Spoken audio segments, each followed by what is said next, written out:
guys, I'm Angelina. And I'm Libby. And we are going to present our documentary to you guys. It is about the black rights in 1920s and 1940s.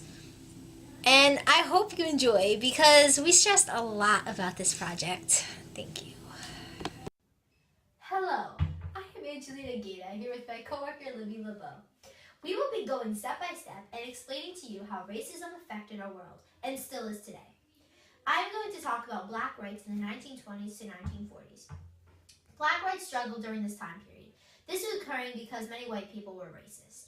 Whites had more privileges than blacks, which may have triggered the problem of them having the opportunity of being even more racist towards them. Racism is still a big problem, and we still struggle with it today. And we are trying our best as a country to help it. This will take a lot of cooperation, and it might not even be possible, but we will still attempt to make our world a better place. The Ku Klux Klan, also known as the KKK, arose. They started on December 24th, 1865, but it was still going on during the 1920s and to this day. It is a very racist group that tried to intimidate the black people by using violent and dangerous strategies. They also held captive and murdered black people. Not only did the KKK attack black people, they also just went for the people that were against the organization. They were a very violent group that needed to be stopped. The KKK was making the world of racism much worse than it actually was. This was occurring because many white people were very racist. White people had more privileges than black people, and this was because many of them were favored by different races. Many black people were forced to move north to find jobs. This was a little helpful, but in the north, people weren't able to pay them as much money for jobs. Black people debated on how to handle the problem of racism. They wanted white people and black people to have equal rights. This was mainly because many people believed in equality, and they weren't interested in that. They also wanted their children to not grow into a world where color of your skin determined how you were treated. Garvey debated that blacks should go off on their own and away from whites to avoid racism. His plan was not to try to fix segregation, but to run away from it. His goal did not have much effect on the Black Power movement. This is when NAACP, the National Association for the Advancement of Colored People, started to get involved.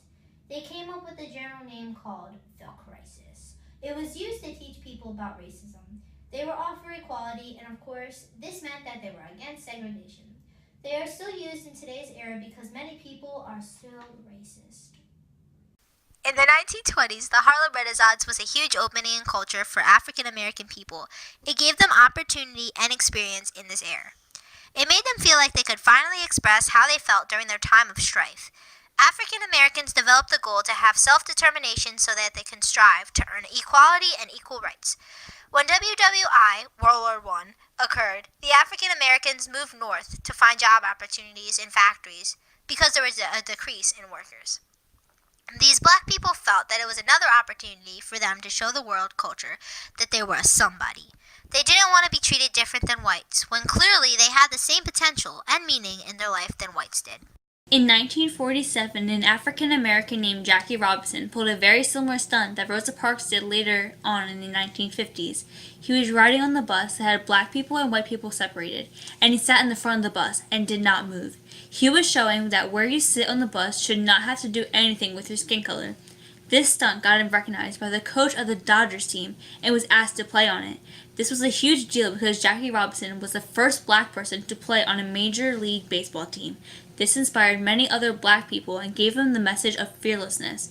It, of course, ticked many of his team members off and the people watching the game, but they were stopped by the baseball administration.